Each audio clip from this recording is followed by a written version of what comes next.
शनिवार व्रत महताओ। शनिवार के दिन व्रत करने से शनि ग्रह का दोष समाप्त हो जाता है। भविष्य में आने वाले शनि के प्रकोप से भी बचा जा सकता है। शनि की 7.5 और 2.5 से छुटकारा मिलता है और बिगड़ा काम पूरा होता है। इससे नौकरी और व्यापार में सफलता तो मिलती ही है, साथ ही सुख समृद्धि मान सम्मान और धन यश की भी प्राप्ति होती है। शनिवार के दिन व्रत रखने से घर में सुख और शांति रहती है। इसके अलावा रोग से भी छुटकारा मिलता है। अब आइए भक्तजनों सुनते हैं शनिवार व्रत कथा। एक समय सरक लोक में सबसे बड़ा कौन के प्रश्न पर 9 ग्रहों में वाद विवाद हो गया। विवाद इतना बढ़ा कि परस्पर भयंकर युद्ध की स्थिति बन गई। निर्णय के लिए सभी देवता देवराज इंद्र के पास पहुंच गया और बोले, हे देवराज, आपको निर्णय करना होगा कि हम में से सबसे बड़ा कौन है। हाँ, देवताओं का प्रश्न सुनकर देवराज इंद्र उलझन में पड़ गया, बहुत चिंता करने लगा, घबरा भी गया। तब जाकर इंद्र बोले, मैं इस प्रश्न का उत्तर देने में असमर्थ हूँ। हम सभी पृथ्वी लोक में उज्जैनी नगरी में राजा विक्रमादित्य के पास चलते हैं। हाँ, विक्रमादित्य हम लोग का फैसला करेगा। देवराज इंद्र सहित सभी ग्रहों देवता उज्जैनी नगरी पहुंच गया। महल में पहुंचकर जब देवताओं ने उनसे अपना प्रश्न पूछा तो राजा विक्रमादित्य भी कुछ देर के लिए वो परेशान हो गया, क्योंकि सभी देवता अपनी अपनी शक्तियों के कारण महान है। किसी को भी छोटा या बड़ा कह देने से उनके क्रोध के प्रकोप से भयंकर हानि पहुंच सकती है।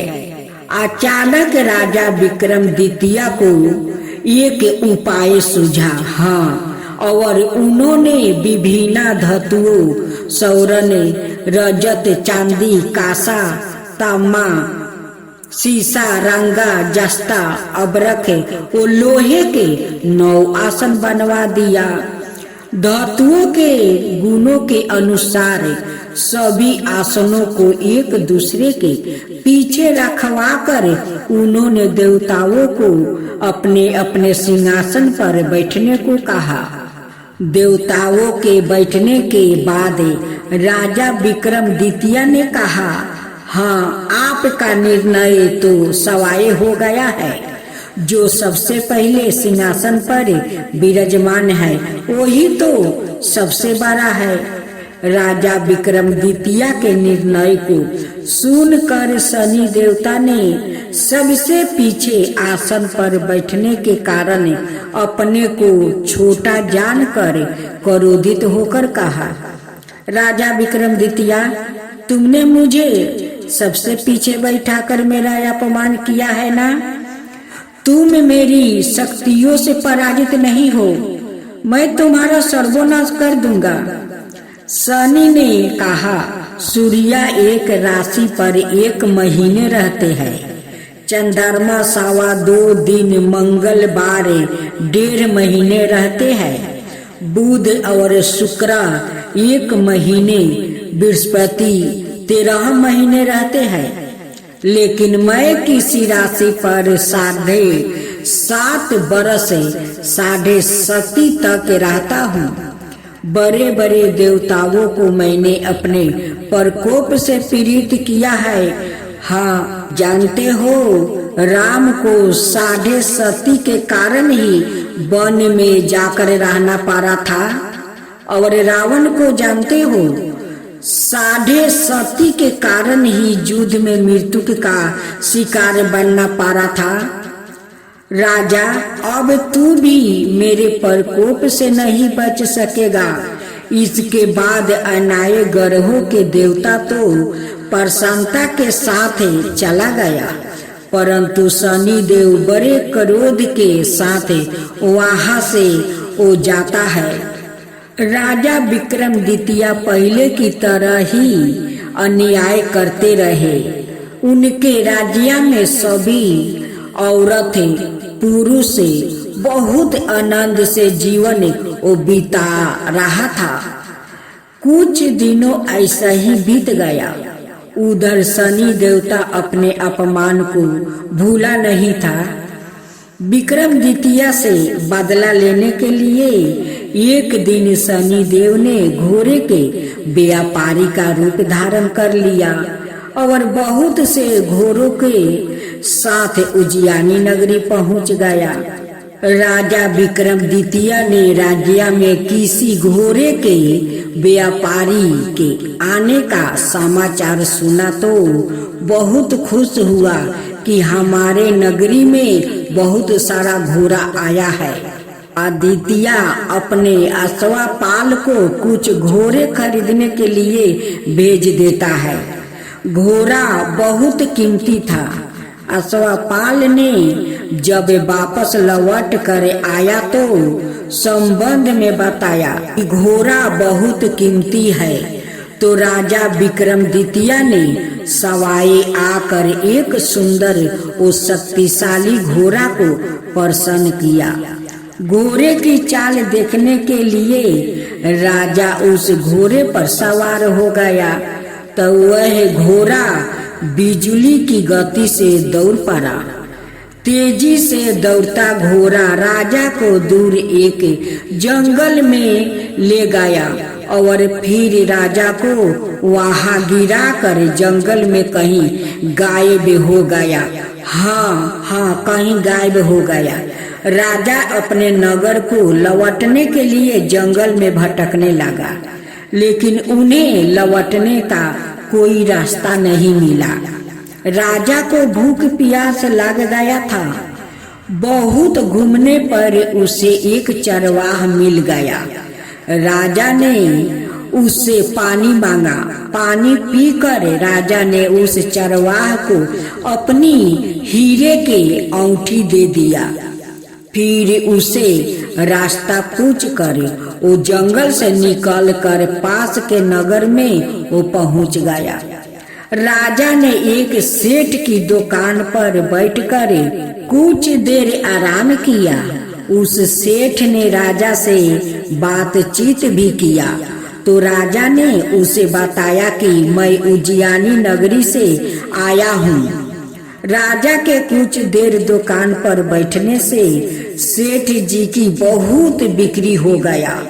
सेठ ने राजा को बहुत भगवान समझा कि आज राजा को बैठने से हमारा बहुत बिक्री हो गया, और खुश होकर उसने अपने घर भोजन के लिए ले गया। सेठ के घर में सोने का एक हार खूंटी पर लटका हुआ था। राजा को उस कमरे में छोड़कर सेठ कुछ देर के लिए वो बाहर चला गया। तभी एक आश्चर्यजनक घटना घट गई। राजा के देखते देखते सोने के उस हार को खूंटी निगल गया। हाँ साथियों, निगल गया। सेठ ने कमरे में लौट कर आया तो देखा कि हार तो गायब है। तो चोरी का संदेह राजा पर ही किया, क्योंकि उस कमरे में राजा ही अकेला बैठा था। हाँ साथियों, राजा ही अकेला बैठा था। सेठ ने अपने नौकरों से कहा कि इस परदेसी को रस्सियों से बांधकर नगर के राजा के पास ले चलो। राजा ने विक्रमादित्य से हार के बारे में पूछा तो उसने बताया कि उसके देखते ही देखते खूंटी ने हार को निगल लिया था। इस पर राजा ने क्रोधित होकर चोरी करने के अपराध में विक्रमादित्य के हाथ पांव कटवाने का आदेश दे दिया। हाँ दोस्तों, दे दिया। राजा विक्रमादित्य के हाथ पांव कटवा कर उसे नगर की सड़क पर छोड़ दिया गया। कुछ दिन बाद एक तेली उसे उठाकर अपने घर ले गया और उसे अपने केलू पर बैठा दिया। राजा आवाज देकर बैलों को हाँकता रहा। इस तरह तेली का बैल चलता रहा और राजा को भोजन भी मिलता रहा। शनि के प्रकोप की 7.5 पूरी होने पर वर्ष ऋतु आरंभ हुआ।